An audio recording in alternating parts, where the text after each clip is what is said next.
महाराष्ट्र आवाज न्यूज।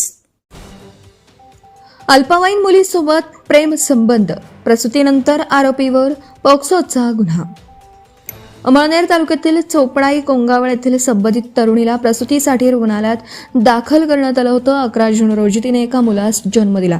रुग्णालयातील नोंदणी प्रक्रियेदरम्यान तिच्या जन्मतारखेची पडताळणी करण्यात आली असता ती 17 वर्ष 5 महिन्यांची असून अल्पवयीन असल्याचं निष्पन्न झालं। प्रसूतीसाठी धुळे जिल्हा शासकीय रुग्णालयात दाखल करण्यात आलेल्या एका तरुणीचं वय अल्पवयीन असल्याचं वैद्यकीय तपासणीत समोर आलं।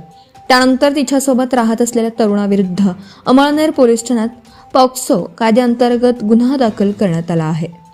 याबाबत वैद्यकीय अधिकाऱ्यांनी पोलिसांना माहिती दिली। पोलिसांनी तरुणीचा जबाब नोंदवला असता तिने दिनेश राजू पावरा याच्यासोबत 2025 पासून प्रेम संबंध असल्याचं सांगितलं। त्यानंतर दोघे एकत्र राहत होते। या काळात त्यांच्यात शारीरिक संबंध झाल्याने ती गर्भवती राहिल्याचंही तिने जबाबात नमूद केलं।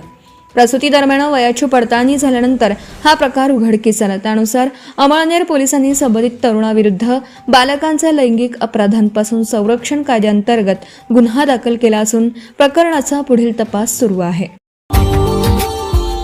Subscribe now and press the bell icon. Never miss an update.